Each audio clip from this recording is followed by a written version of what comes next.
Assalamualaikum warahmatullahi wabarakatuh.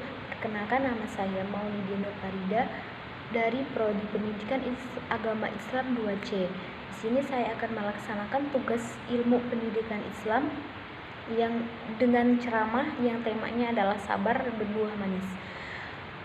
Bismillahirrahmanirrahim. Allah Subhanahu wa taala selalu memerintahkan umatnya untuk berlaku sabar dan lapang dada. Sabar diambil dari bahasa Arab yang maknanya adalah menahan diri. Perilaku tersebut akan sangat mudah diterapkan bila Anda paham makna dan ganjaran yang akan didapati kelak. Oleh sebab itu, mulailah untuk menerapkan sabar dalam kehidupan sehari-hari. Perilaku sabar dapat Anda terapkan cara sadar bahwa dalam kehidupan di dunia tidak akan lepas dari cobaan. Namun, Anda jangan khawatir, karena Allah Subhanahu wa taala sudah mempersiapkan ganjaran bagi orang-orang yang berlaku sabar. Untuk itu, marilah untuk bertindak sabar dalam menjalani kehidupan di dunia. Melatih kesabaran memang berat dan terkadang pahit, namun buahnya sangatlah manis. Allah Subhanahu wa taala berfirman dalam surat Al-Baqarah ayat 153. Bismillahirrahmanirrahim. Ya ayyuhalladzina amanu ista'inu bis-sabri was-shalah innallaha ma'as-shabirin. Wahai orang-orang yang beriman, mohonlah pertolongan kepada Allah dengan sabar dan salat. Sungguh Allah beserta orang-orang yang sabar. Dalam ayat tersebut disebutkan bahwa Allah bersama orang-orang yang sabar. Apa yang lebih indah, apa yang lebih manis dari kebersamaan dengan Allah.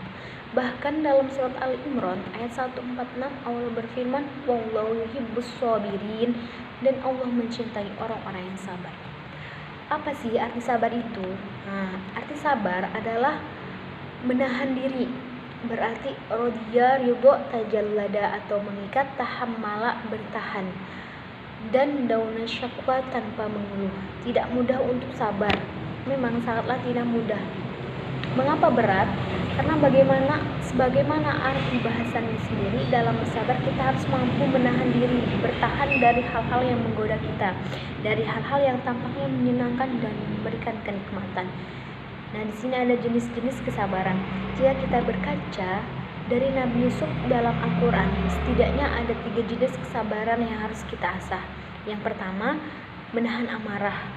Yang kedua, melawan godaan nafsu. Dan yang ketiga, menghadapi kecobaan.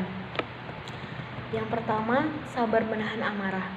Bentuk kesabaran yang pertama adalah sabar dalam menahan amarah. Contohnya saat Nabi Yakub, ayah Nabi Yusuf, menerima kabar bahwa Nabi Yusuf dimakan oleh serigala. Yang ia katakan adalah as-sabirun jamil.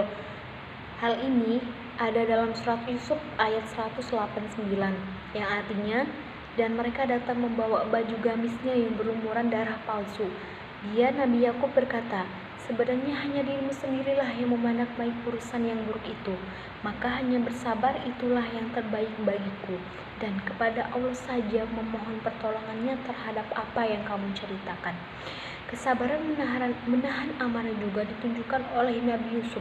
Di penghujung kisah Nabi Yusuf, saat Nabi Yusuf telah menjadi orang besar dan para saudaranya yang dahulu kini meminta maaf padanya, beliau tidak memarahi atau mencaci maki, justru beliau berkata sebagaimana ada dalam Al-Quran, yang artinya, pada hari ini tidak ada cercaan terhadap kamu. Mudah-mudahan Allah mengampuni kamu dan Dia Maha Penyayang di antara para penyayang. Surat Yusuf ayat 192. Kemudian yang kedua dari sabar melawan godaan nafsu. Kita harus sabar melawan godaan nafsu. Ketika Nabi Yusuf beranjak dewasa, ia sempat digoda oleh seorang wanita untuk melakukan sesuatu yang dilarang oleh Allah Subhanahu wa taala. Bagaimana sikap beliau? Beliau berlindung kepada Allah dan beralih menjauhi godaan itu. Dalam 100 ayat 23 yang artinya, dan perempuan yang dia Yusuf tinggal di rumahnya menggoda dirinya, dan dia menutup pintu-pintu lalu berkata, marilah mendekat kepadaku. Lalu Yusuf berkata, aku berlindung kepada Allah. Sungguh Tuanku telah memperlakukan aku dengan baik. Sesungguhnya orang yang zalim itu tidak akan beruntung. Dan yang terakhir, ada sabar menghadapi cobaan. Yang ketiga, kita juga harus sabar dalam menghadapi musibah.